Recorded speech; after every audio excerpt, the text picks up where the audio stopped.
Halo dan selamat datang kembali. Hari ini kita akan bongkar tumpukan materi yang sudah Anda berikan. Ada catatan seminar, kutipan buku, dan beberapa slide kuliah. Semuanya tentang satu topik yang sering bikin dahi berkerut ya, riset kuantitatif. Misi kita hari ini sederhana saja. Kita mau coba jinakan monster angka ini dan tunjukkan kalau metode ini sebenarnya adalah alat yang sangat kuat. Bahkan buat Anda yang mungkin merasa bukan orang angka gitu. Anggap saja ini jalan pintas untuk membaca pola-pola besar di masyarakat yang seringkali tersembunyi. Tepat sekali. Dan yang menarik, hari ini kita akan melihat sebuah paradoks besar. Di satu sisi, riset kuantitatif itu punya reputasi yang, ya jujur saja, agak menakutkan kan? Penuh jargon, statistik rumit, dan kesannya kaku banget.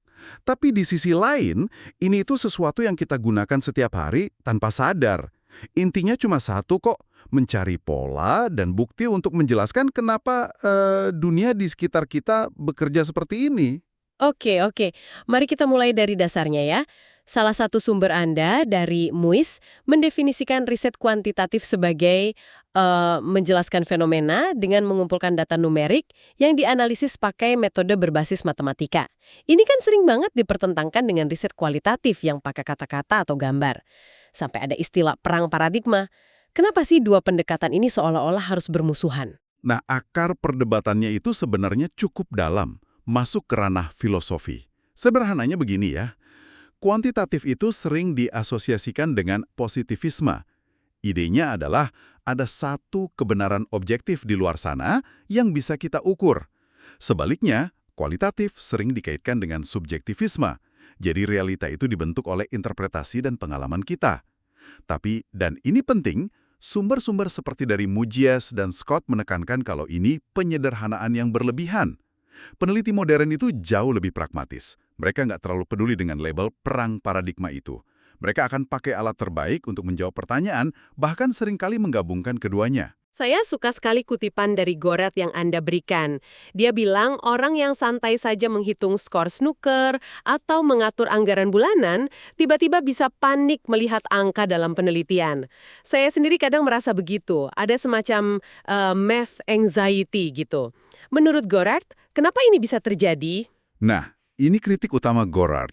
Menurutnya, masalahnya bukan pada angkanya, tapi pada orang-orang statistik sendiri yang membuatnya terdengar terlalu menakutkan. Mereka membungkusnya dengan teori probabilitas yang rumit dan asumsi-asumsi yang, kata Gorard, terus terang saja konyol kalau diterapkan di dunia nyata ilmu sosial. Asumsi yang konyol, seperti apa contohnya? Oke, mari kita lihat 3 asumsi utama yang sering diajarkan. Pertama, sampel penelitian harus dipilih secara acak dari populasi. Dalam dunia nyata, terutama di ilmu sosial, ini hampir mustahil. Kita kan nggak punya daftar lengkap semua orang untuk dipilih acak. Benar juga, itu tidak realistis sama sekali. Lalu yang kedua? Asumsi kedua, sampel harus lengkap. Tidak boleh ada yang menolak berpartisipasi, atau keluar di tengah jalan. Lagi-lagi, ini fantasi kan? Orang selalu punya hak untuk menolak atau berhenti. Tentu saja. Yang terakhir pasti soal kesalahan pengukuran ya. Tepat sekali. Asumsi ketiga, pengukuran kita harus sempurna, tanpa kesalahan sama sekali. Padahal, kuesioner bisa salah diinterpretasikan, orang bisa salah ingat. Mustahil untuk sempurna. Inilah kenapa Gorard bilang, lupakan kerumitan itu. Fokus saja pada apa yang ia sebut angka sehari-hari. Aritmetika sederhana yang justru punya kekuatan luar biasa. Oke, angka sehari-hari. Saya suka istilahnya. Jadi ini bukan tentang statistik yang rumit-rumit itu ya, tapi lebih ke menghitung, persentase, rata-rata, lalu menyajikannya dalam tabel atau grafik yang mudah dibaca. Contoh kasus dari Gorard tentang krisis kekurangan guru di Inggris ini kayaknya pas sekali untuk menunjukkan kekuatannya. Waktu itu kan narasinya di mana-mana, sekolah kekurangan guru, sistem pendidikan di ambang kehancuran. Betul, itu narasi yang sangat dominan di media dan politik. Tapi mari kita bedah narasi itu pakai angka sehari-hari dari Gorard. Pertama, klaim bahwa sekolah semakin kekurangan guru. Data paling dasar yang bisa kita lihat adalah rasio murid-guru. Tabel 1.3 di sumber itu menunjukkan apa? Ternyata, rasionya selama bertahun-tahun itu stabil.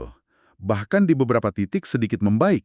Oke, jadi secara proporsional, jumlah murid per guru tidak bertambah parah. Itu poin pertama. Tapi yang sulit saya pahami adalah data lowongan pekerjaan. Intuisi saya mengatakan kalau banyak lowongan guru yang kosong, berarti ada kekurangan kan? Di mana letak kesalahan berpikir saya? Apa yang tidak saya lihat dari data itu? Pertanyaan yang bagus sekali, karena itu persis jebakan logikanya. Gorat menunjukkan di tabel 1.4 bahwa peningkatan jumlah lowongan itu bukan tanda krisis.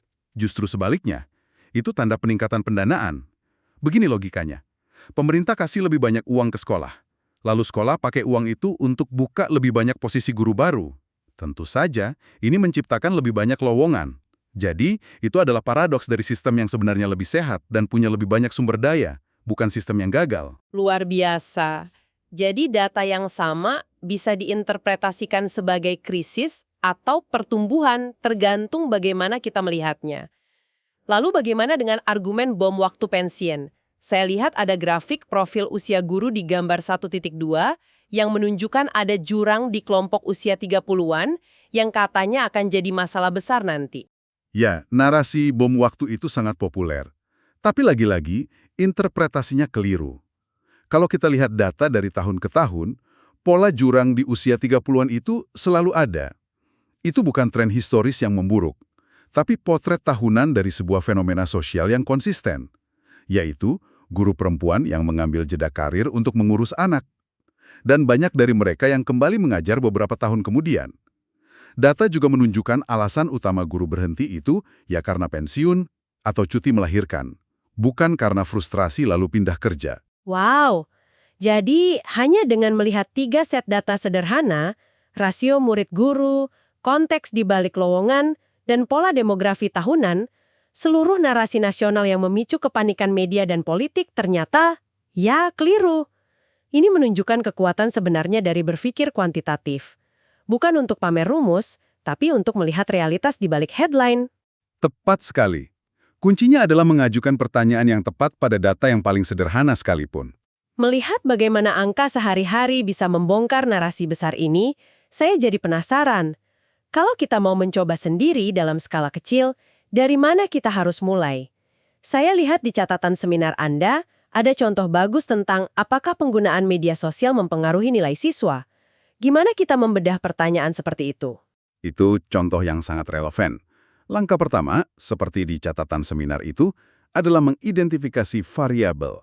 Kita punya variabel independen, yaitu penyebab yang kita duga, dalam hal ini, waktu di media sosial, lalu variabel dependen, yaitu akibat yang mau kita ukur, nilai siswa. Tapi pasti tidak sesederhana itu kan? Pasti banyak faktor lain, mungkin jam tidur siswa, atau apakah mereka punya pekerjaan paruh waktu. Itu semua bisa mempengaruhi nilai. Tepat. Dan itulah langkah selanjutnya. Memikirkan variabel-variabel lain yang berpotensi mengganggu. Usia, gender, jam tidur, waktu belajar, status sosial ekonomi keluarga, semua itu harus dipertimbangkan. Setelah itu, baru kita pikirkan cara mengumpulkan datanya. Bisa dari data screen time di ponsel, bisa juga lewat kuesioner. Nah, soal kuesioner, kalau kita tanya siswa berapa jam kamu main TikTok sehari, apa mereka akan jujur? Saya bayangkan banyak yang akan menjawab 1 jam, padahal kenyataannya mungkin 4 jam. Itu kan masalah besar. Itu masalah yang sangat besar, dan dalam penelitian disebut bias pelaporan diri. Justru mengakui keterbatasan seperti ini adalah ciri penelitian yang bagus loh. Kita bisa tulis di laporan kita, data ini berdasarkan pengakuan siswa, yang mungkin tidak 100% akurat. Itu jauh lebih baik daripada pura-pura data kita sempurna. Tapi, ini membawa kita ke jebakan yang lebih besar lagi. Tunggu sebentar. Materi kuliah Anda ini membuat saya berhenti sejenak. Ada grafik yang menghubungkan konsumsi coklat per kapita dengan jumlah peraih hadiah Nobel di suatu negara. Ini terdengar seperti lelucon, tapi datanya ada di sana. Apa yang sebenarnya terjadi di sini? Haha, iya.